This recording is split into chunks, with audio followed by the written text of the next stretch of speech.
welcome back to the third episode of Behind the Cause. I'm Racini, your host, and today our guests are Whisk Out Cancer. Hi, I'm Elvira, and I'm the president of Whisk Out Cancer. I'm Shivani, I'm the vice president of Whisk Out Cancer. Yay! Thank you guys for being here today. So, let's get started. What inspired your creation of Whisk Out Cancer, and why did you choose to focus on breast cancer specifically?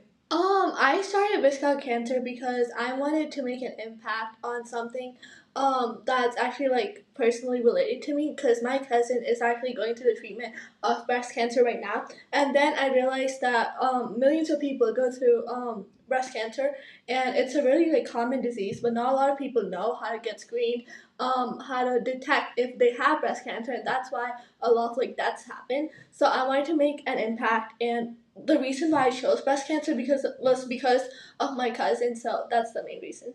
So, how have you guys gone about making an impact in this specific issue? How has your organization made an impact in the community so far? We have had a lot of bake sales, and we've raised $420 from that, and all that money goes towards breast cancer research and helping with getting the facilities to scan for breast cancer. And a lot of students have come together for the bake sales, and that just shows how many people actually care about this topic. Yeah, of course. And has there ever been a moment when you realized your efforts within the organization have actually truly helped people who are facing breast cancer? Yes, when I first started Whisk Out Cancer, I was actually really surprised about how many people wanted to be a member of Whisk Out Cancer and how many people wanted to make a difference. And I just felt like people need an opportunity, a place to where they can actually make an impact. So I was really surprised about that. So do you guys? So for your bake sales, do you allow for other people to join you again and help you guys? Okay. Yeah. That's cool.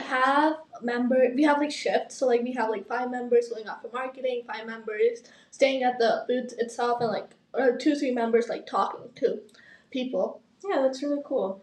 And how can early education and knowing about breast cancer change the outcome if someone ends up being diagnosed with breast cancer? How can how can knowing about it before help change what might end up happening? Well, knowing about it can help you because you can get your treatment faster, obviously. But it also the more people that know you know about this topic can also go and tell your family circle or just your friends in general about what is breast cancer and how you can do what things can you do to prevent it. Do you guys have social media where you put out that information? Okay. Yes, we have Instagram. That's our main platform, and we always post about breast cancer facts. One of the facts men can have breast cancer as well as not only women, and a lot of people are actually surprised by that.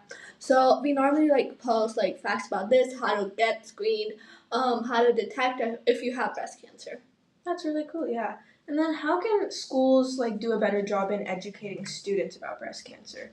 I feel we talk about the other types of cancer so much, but we haven't focused on breast cancer itself. So I feel we do have pink out games, but we could have a pink out week, dress up for breast cancer awareness. We could have teachers tell us what breast cancer is, what causes it, how to get screened, so that students like us, we can tell our parents and our family members that you should get screened. So, do you think schools don't talk about breast cancer as much because there's a certain stigma around it because it's breast cancer specifically? Mm-hmm.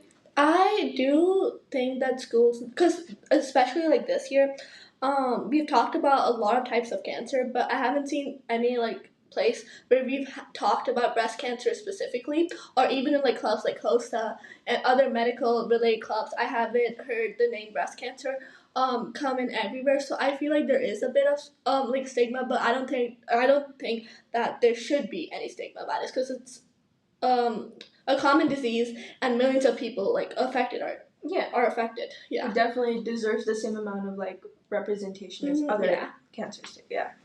And then, so you guys already said a little bit about this, but basically how's the money that you guys raise basically how do you decide what cause it goes to? Do you guys only put it towards research, or do you guys put it toward maybe certain foundations that you might donate to, or what's the thought process behind that? Well, we have raised like a lot of money, and we put it towards a breast cancer resource center in Austin, Texas, and they use it for like research and like finding like good like materials to help with scanning. So that's like pretty good because it like comes like everything comes together in that one So area. they might split it into different Yeah. uses. Yes, Okay. so all of our money it goes straight to Breast Cancer Resource Center, and then they decide based on like the timing or based on what their resource center needs.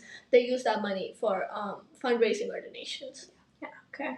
And then, if you could broadcast one message to every person listening to this episode right now, what would it be? Um, the message we want to give. It's if you want to make an impact, then it doesn't have to be really big. You don't have to have like a lot of money, or you don't have to have like a lot of experience.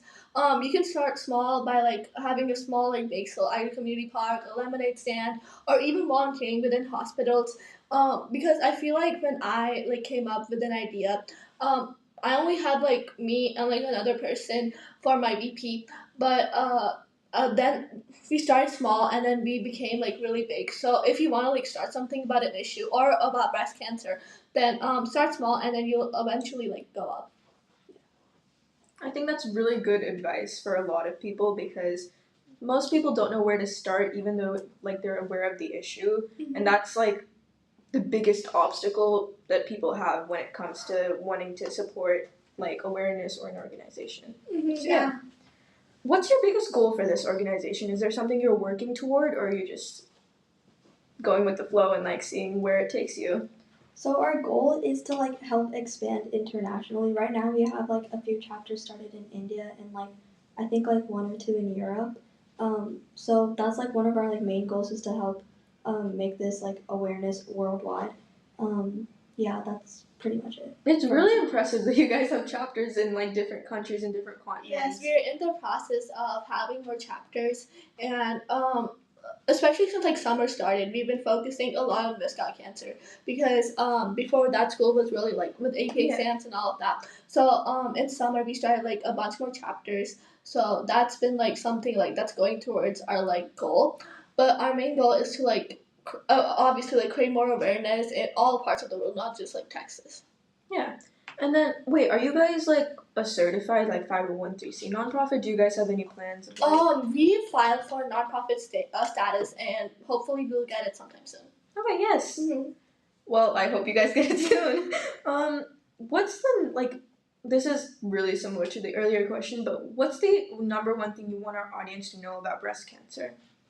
I want the audience to know about how how to get screened for breast cancer, because I feel like a lot of people know what breast cancer is, but they normally don't schedule appointments with their doctor to get screened, and so many people like there are so many deaths because of this, because people find out too late that I have stage 4 breast cancer or something, but in the very like end moments. So it helps so much if you know how to get screened and what ages to like get screened.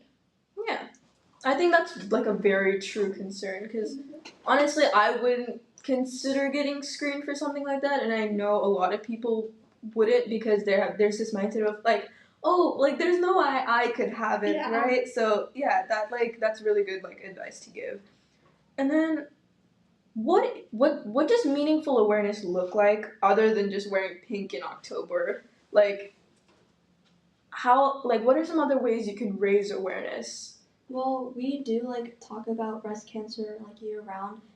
Especially like on our Instagram, we always like have fun facts or like just things that you can do to help support it. But instead of just like wearing pink in October, we could like host more fundraisers, like more bake sales, and not just us, but like anybody could like always like do bake sales and help like give that money towards like a breast cancer research place, and they can use that money to help fund research. Yeah, of course. And then for someone who is listening right now and wants to make a difference, but like they like this is the earlier issue, they don't know where to start, what would you suggest doing? Like I mentioned before, I would suggest like first, I think the first step, if you don't want to start a club by yourself, you can either find a club and start volunteering with it, or you could go to hospitals and you can ask for volunteer services. But start by volunteering.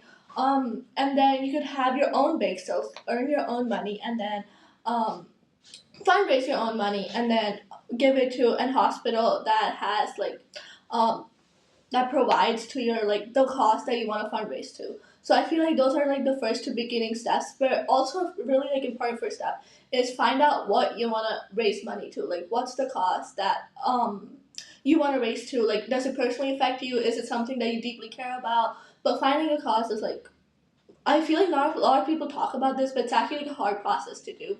So find a cause and then start volunteering with hospitals, and then you can go up and have bake sales and lemonade stands. Hey, yes, okay, that is all I had for you guys today. Thank you so much for being here. And yeah, is there anything else you would like to tell the audience? Or No. okay. Remember, this isn't just a conversation, it's a movement, and we'll see you in the next one.